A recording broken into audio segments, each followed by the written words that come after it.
Тэгэхээр энэ 7 хоногт Хятадын гадаад иргэн сайд Ван Yi Монгол улсад айлчилсан. За айлчлалын хүрээнд бас нэлээд чухал шийдвэрийг тогтоол гарлаа гэж харж байна. Гашуун сухад ганц мод бомбыг төмөр замаар холбохоор тохиролцсон байгаа. За хэрвээ яг бомбуудыг холбосон төмөр зам ашиглалтад орох юм бол 5 толгойгоос Хятадын ганц мод бомбд хүртэл нүүрсээ тээвэрлэх төмөр замаар тээвэрлэх боломж бүрдэж байгаа гэж харж байна. Ер нь экспортын бие хэмжээ бол мэдээж нэмэгдэх байх. Үүнийгээ дагаад яг эдийн засагт ямар үр ашигтай өөрчлөлт гарна гэж харж байгаа вэ?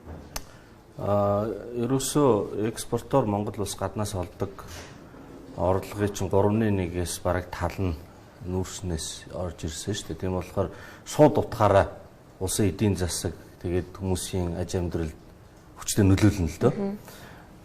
Тийм тэр утгаараа саяны энэ яриа хэлцээр бол мэдээж маш чухал зүйл. Урд нь бас манай гадаад иргэн сайд Хятад айлчлахтай энэ талаар ярьж ирсэн, ерөнхий сайд ч бас ярьсан. Тэгэхээр иймэрхүү дээд түвшний яриа хэлцээрийн үр дүн урт хугацаанд мэдээж маш том эерэг нөхцөл байдлыг авчирна. Ер нь л байнга ярьдаг шүү дээ бид нэр Хятадын талдаа дид үтцийнхээ холболтуудыг тохироод явуулчаа.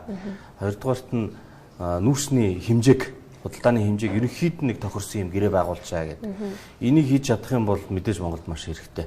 Тэгээ үүний тулд л одоо байнга л энэ төрлийн айлчлал үеэрийн асуудлууд яригдчихэд бас тийм хурдан ингээд хэрэгжчихдэггүй.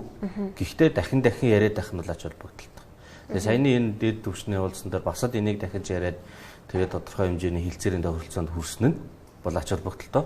Энийг зүгээр шууд ингээд өнөө маргаашгүй гэрээ хилцээрийгээ дагаад явчихгүй байх. Тодорхой хэмжээний хугацаа хэрэгтэй. Гэхдээ ер нь бол урт хугацаанд энэ бол маш чухал ач холбогдолтой яриа хэлцээр болсон гэж бодож байгаа. Өмнөх туршлагуудаасаа харахад бас яг энэ мэтийн том төслүүд гацдаг, зогсдог гэдэг ч юм уу иймэрхүү тохиолдлууд би ер нь одоо яг шийдвэр гаргачаад цаашдаа цаг алдалгүй бодиттой яг ажил хэрэг болгоод явъя гэхэд юун дээр яг анхаараасаа гэж та хүсэж байна. Одоо царгийн асуудал дээр гэдэг ч юм уу. Ер нь гаргасан шийдвэрээ хэрэгжүүлдэг байх хэрэгтэй байна. Тэгээ зөв буруу гэдэг юм бол мэдээж олон жил ингээд яригддаг, маргаан дагуулдаг. Гэхдээ тухайн үед юм шийдсэн бол тэрийг хурдан хийгээд тэгээ үр дүнд нь дараа нь залруулах юм залруулад явах хэрэгтэй. Тэгэхгүй бол энэ нүүрсний зах зээл, эрчим хүчний зах зээл гэдэг юм чи өөрөө бас ингээд өөрчлөгдчихдөг. Тэгээ тэр юуных нь ихэвчлэн манайх нөгөө өндөр хэрэгцээтэй үед нь нийлүүлэлтээ багасгаад янз бүрийн шалтгаанаас болоод хэрэглээ буурахаар нь нийлүүлэлтээ нэмэгдүүлдэг юм эсрэг үйлдэл монголчууд үзүүлдэг л дээ. Тэгэхээр ингэхгүй тулд дид үтц гэдэг бол өөсөө байнга байж явах ёстой. Нүүрсний зах зээл ирээдүйдээ буурна, одоо шинэ технологиуд, уур амьсгалын өөрчлөлт энэ ярьдаг шүү дээ. Гисэн хэдий боловч Хятад улс чинь 4 тэрбум тонн нүүрс хэрэгэлдэг асар том дэлхийн тал нь байж байгаа. Тэгээд тэнд нэг жоохон зөрөө гарна. Тэр бол мөнхөд гарна. Зах зээл худалдаан дээр дандаа хэлбэлзэл явагддаг. Тэгэхээр тэр нэг 5%, 10%, 1% хэлбэлзэл Монгол улсад маш том нөлөө үзүүлнэ. Тэр үед нь бид нар бэлэн байж явах юм бол тэр үйлдэлтээр нь тоглолт хийгээд Монгол улс ашиг олоод авах боломжтой. Үүний тулд дид үтцэл бэлэн байх хэрэгтэй байхгүй юу? Тийм болохоор ямар ч одоо хувилбар маргаан юм ярьсан миний бодлоор бол тэр нь хоёрдугаар асуудал. Шийдсэн шийдвэрээ бушуухан хийх хэрэгтэй. Тантай бас өмнө ярьж байхад одоо байгаа уурхаануудын хүчин чадлаар 100 хүртэлх саятай нүүрсээ бол манайх экспортлох боломжтой, техникийн хүчин чадал нь байгаа. Олборлох боломжтой тийм. Хил гайлын асуудлаас гадна Хятадын талын худалдан авах хэмжээнээс бас манай нийлүүлэлт хамаардаг. За манай улсын хувьд бол дээдл нь 36 сая тонн нүүрс гаргаж байсан шүү дээ. Тэгэхээр яг Хятадын талаас үүнээс илүү хэмжээний нүүрс авах сонирхол нь хэр байдیں۔ Манайх нийлүүлэлтээ нэмэгдүүлэхэд өшөө юун дээр анхаарах хэрэгтэй. Хэдэн тоо байна л да. За нэгдүгээрт нь уурхаануудын одоогийн хүчин чадал бол 100 сая өлгөн гаргачих чадна. Хоёрдугаарт нь бомбын сэргэлтгээд засгийн газраас бас зөв юм бодлого зарлаад төлөвсөн ажлууд байгаа. Хэрвээ бомбуудын хүчин чадал ингээд бүгд сайжирчих юм бол Монгол улсын нийт бомбын гаргах хүчин чадал нь бараг 200 сая тонн давах юм бэл. Нийт бараанд ч тийм ганцхан нүүрс биш. Тэгээд 3 дахь тонн Хятад улс импортоор ойролцоогоор 70 сая тонн нүүрс авдаг. Коксчих нүүрс 70 сая тонн. Эрчим хүчний нүүрс бол хэдэн зуун сая тонноор наавал та. Тэгэхээр энэ гурван тоог ингээ харьцуулаад харах юм бол биднэрт гарах чадал бол байна.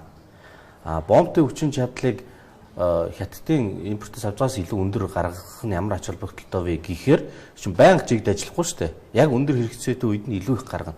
Тийм учраас бомб дид бүтцэн нь бол хамаагүй өндөр хүчин чадалтай байх шүү дээ. Тэр утгаараа бол зөв юм. 200 сая тонн хүртлийн хүчин чадалтай болох нь. Тэгээ хятадын хүчин чадлын импортоор авж байгаа хэмжээ бол өнгөрсөн 10 жилд бол нэг 70 орчим сая л байсан. Ер нь 65-аас 75 сая. Ирэх жилүүдэд энэ сүйдтэй их нэмэгдэж өөрчлөгдөхгүй байх.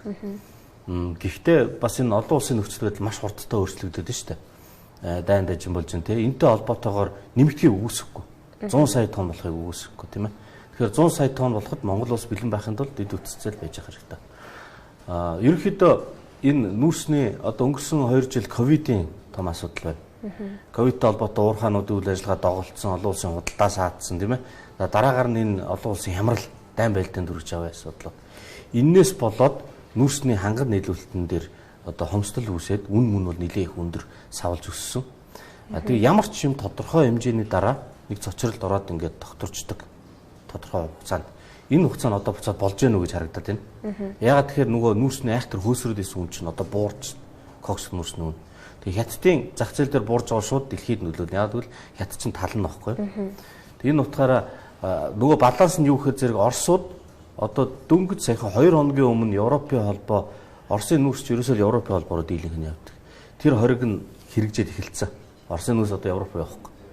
Тэгэхээр Оросууд Аз руу тэр дунд хятад руу нийлүүлэх хэмжээ нэмэгдэнэ. Гарцаа байхгүй. Ер нь нэмэгдэж ирсэн. Энтгүүд Оросуудаас авж байгаа хэмжээ сүүлийн саруудад ил огцом өсөж байгаа. Тэгээд Австрали улс хятадтай нөгөө 20 гаруй хэмжээ худалдааны юмд орцсон. Энэ хоёр маань худалдаагаа сэргээе гэсэн яриа хэлцээр хийгдэж эхэлсэн. Канадын нүүрсний нийлүүлэлт нэлээд нэмэгдэж байна. Тэгэхээр нүүрсний нийлүүлэлтэд буцаад өсөөд нөгөө цочролд орсон үнийн хөөсрөл чинь намжаад харьцангуй нэг доктортой байдлаар орох нэ, тийм ээ. Тэгэхээр яг хуу манай нөгөө огцом өндөр үед нь бид нар бас олигтой нийлүүлж чадаагүй хил гайл ковид энэ төр гээд одоо буцаад ингээд манай нийлүүлэлт овоо өсөөд ирэхээр нөгөө олон улсын нөхцөл байдал үнэн нь буцаад доошлох нэг юм нөгөө зөрүүтэй гэдэг нөхцөл рүү ахаад орж байна л да. Гэхдээ яг оны төгсгөл хүртэл яг энэ байдлаар эрчимтэй ажиллаж чадах юм бол за 30 гаруй биш юм аа хэд 20 гаруй сая тонн нүүрсийг гаргачих юм бол Монгол улсад дэж маш их хэрэгтэй. Тэгэхээр манай гол худалдаа өгч бол яалтчгүй хятад улс. Гэтэ одоо хятадын зах зээлээр хязгаарлагдаад ингээд байх уу эсвэл магадгүй 2 хөршөөрөө дамжуулаад 3 дахь улсууд руу зах зээлийн улсууд руу экспортлох боломж юу нөхөр вэ? Үүнийг ажил хэрэг болох. Ерөөсөө л үн өндөр байхад 3 дахь улс руу гаргаж бас болох юм байна лээ.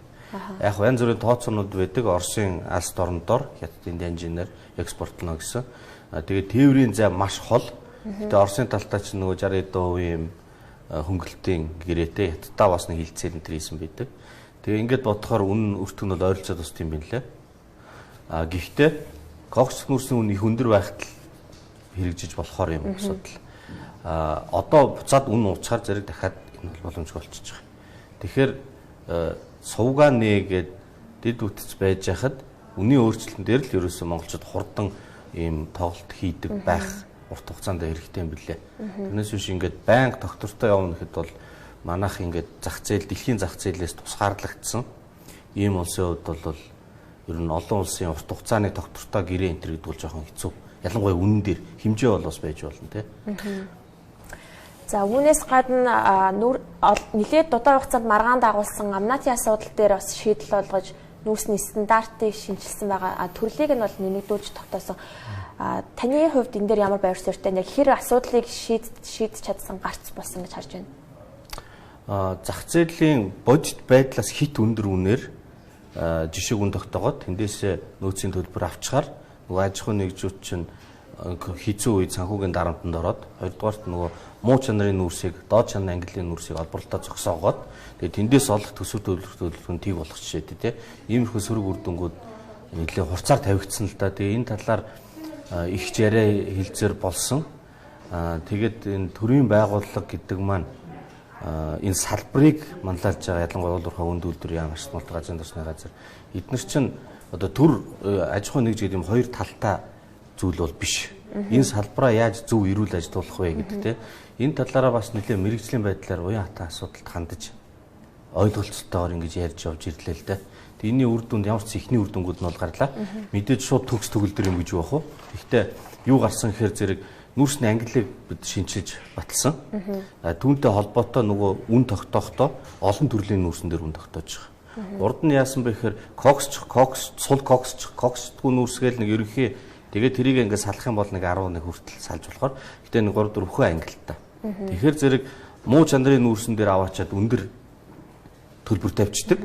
Тэгээ нөгөөх нь олборлох боломжгүй болчдөг. Улсын баялаг хаягдаад идэг. Сайн дээр нь эсэргээрээ багц зарим тохиолдолд баг тавих асуудал гарч болно шүү дээ. Тэгэхээр ингэснээр татварын нийт суур бааз маань бол өргөн болно. Аж ахуйн нэгжүүдийн хувьд бол үндэслэхгүй хит өндөр үн арай багасаад байх боломжтой. Тэгээ өчтөр уржигдэр анх удаага энэ шинэ ангиллаар үн зарлалаа л да. Тэгээ харахаар бол яг хуу Монголын аж ахуйн нэгж хятадд нүүрс ингээ орохоор ч нөө импортын гайлын татвар хятадын нөөтийг нэмсэн үнээс төлбөр төлж ирсэн. Тэгэхээр өөрөөр хэлбэл хятадын төрийн албан дотор гайл майл дээр Монголын аж ахуйн нэгж төлбөр төлөх нь утгагүй байхгүй. Тэгэхээр ядаж энийг нь хасъя гэсэн тийм ихний тохиолдолд өрсөн байгаа. Энэ бол бас зөв зүйтэй алхам. Тэгээд цаашдаа бол бусад зардал хураамж энтрийг бас л хасч ижил шудраг байх ёстой шүү дээ. Тэгэхээр нүүрсний аж ахуйн нэгжүүд бол энэ нөгөө татварыг бууруулъя гэдэг нь гол биш. Эрүүл бодтой. Тэгээд эдийн засгийн хувьд энэ нөгөө бизнесээ явуулахын эрүүл орчин байх хэрэгтэй. Тэгээд энийг яаж бүрдүүлэх вэ гэдэг алхамаар одоо мэрэгжлийн судалгааны байгууллагууд, төрийн байгууллага, аж ахуйн нэгжүүд ингээд тал талаас ярилцаад явж байгаа. Энэ бол бас их эрүүл үзэгдэл болж байна л гэж харагдаж